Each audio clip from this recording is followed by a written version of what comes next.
Hi, my name is Alexander Penn, and today I would like to show you how you can use MRI to study particle transport and temperature distributions within gas-solid reactor systems. This work is a collaboration between ETH Zurich and Hamburg University of Technology. Why would you want to study transport and temperature within reactors? Well, I can give you two examples. You have two particle reactors. You have a fluidized bed reactor here and a packed bed reactor. And I will show you that it's very critical in order to operate and design good reactors that you know what's happening inside them, both on a level of transport and also on a level of temperature distributions within it. And if you look in more detail, well, in a fluidized bed reactor, it's a column filled with particles, catalysts or sorbents or whatever, in a granular state of matter, and then you blow your gas through it, and then you fluidize the particles. And then gas bubbles that form have a critical role in promoting heat and mass transfer between the particles and the walls, and between the particles themselves. And they affect, these gas bubbles affect gas-solid contact. So it's very critical in order to design and control efficient reactors of this type that you know how to understand and you know gas bubbles and how they react and how they form depending on how you treat your reactor and how you, for example, the gas flow rate and your particle types. And so it's important to measure these, to have access to three-dimensional measurements in these systems with high spatial and temporal resolution. If you look at a packed bed reactor, there it's very, they don't have these mixing heat exchange properties. So there you have the problems that hot spots can form that deteriorate your catalysts or sorbents, or cold spots where you don't have the conversion rates or the selectivity, and that lowers the overall efficiency of and the selectivity of your reaction. So here again, it's very critical to have, in order to design and control the reactors, that you know what's going on and you understand your thermal dynamics inside such a reactor. And there, it's critical that you have access to 3D measurements of your distributions. For example, it's not enough to just put a probe in and have the information at one spot, but instead, if you want to predict how the thermal dynamics behave in time, it's really in space, it's critical to have access to these tomographic measurements. And one technique that has been used heavily to obtain tomographic information is magnetic resonance imaging, but it's mainly been used in the medical field for about 50 years, where nowadays it can provide fantastic information about, like, these images of structural information of a human brain, for example.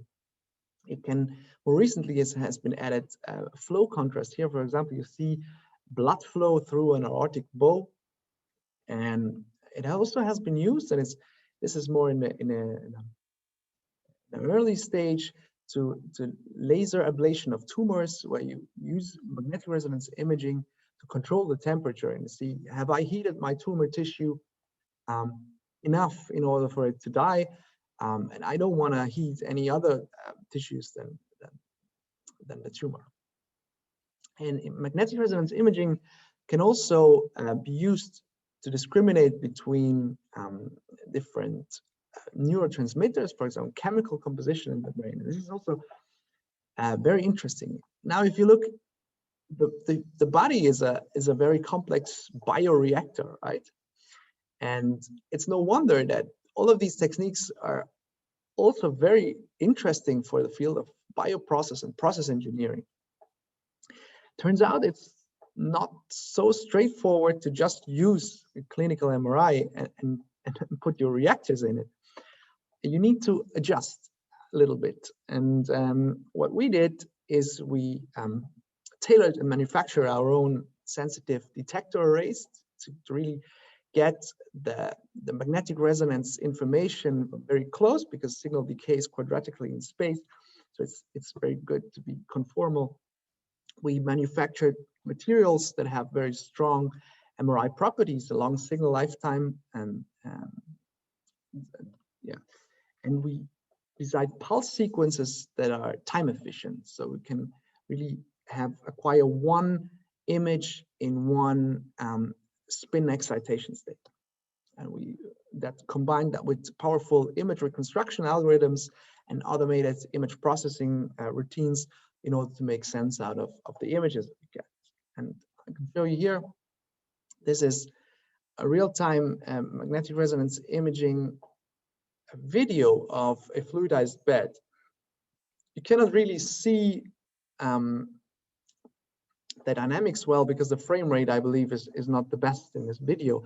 However, we can obtain images of instantaneous snapshots of these bubbles, gas bubbles in fluidized beds, at temporal resolution of 7 milliseconds and a spatial resolution of 3 by 5 by 10 millimeters, which is enough to really get instantaneous and real-time information of this chaotic bubble dynamics that's happening here in these fluidized beds. As I told you, magnetic resonance imaging can also measure the flow field of particles, and this is very interesting if you look at bubble splitting, bubble dynamics. So you don't want to just see where are my particles and where is my gas, but you can also measure what's the instantaneous velocity of my particles. And here we have to combine the imaging gradients with velocity sensitivity. For example, here we were able to measure the flow field around one single gas bubble rising in an incipiently fluidized bed at a temporal resolution of 21 milliseconds.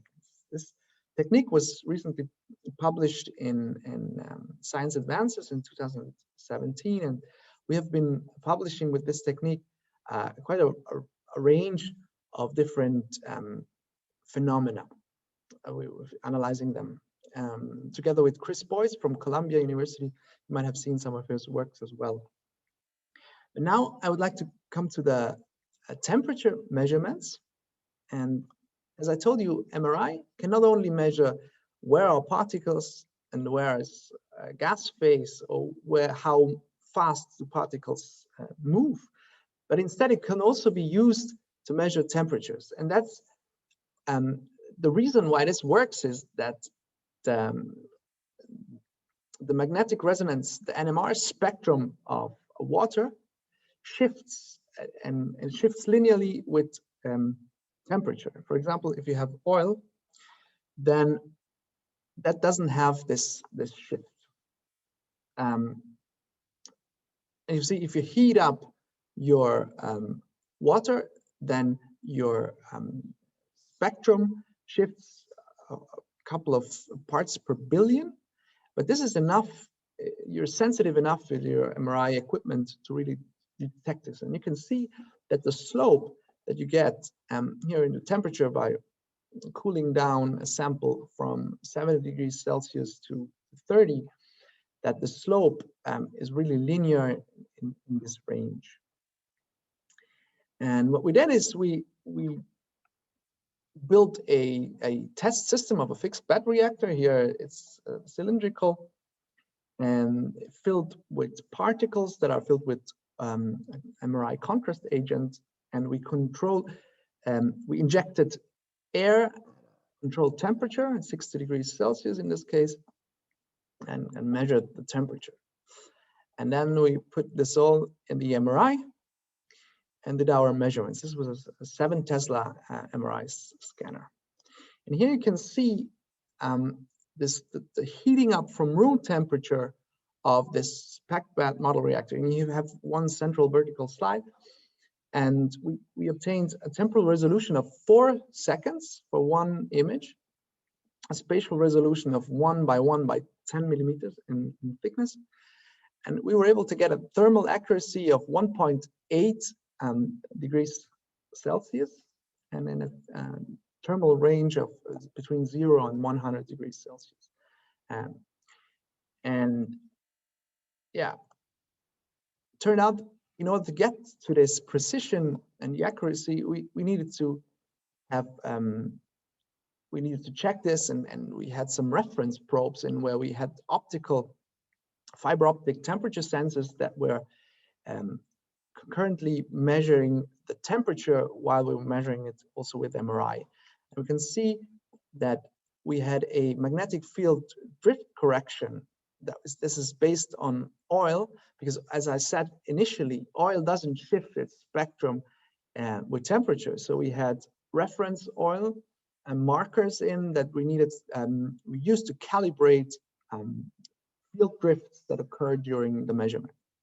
So, and with this correction, you see the red line is with this correction, we were really able to get to this 1.8 degrees centigrade accuracy. With this, I would like to conclude. I hope that I could show you that magnetic resonance imaging is a very interesting technique to study both temperature and transport phenomena within particle systems and particle reactor systems. And yeah, what we did is we modified the MRI equipment and we made it such that it works for these systems. And our results are promising, and we hope to study a lot of other systems with this technique. And yeah, with this, I would like to thank you for your attention, and I'm happy to answer questions in the chat or below, or send me an email at alexander.penn@tuhh.de. Thank you very much.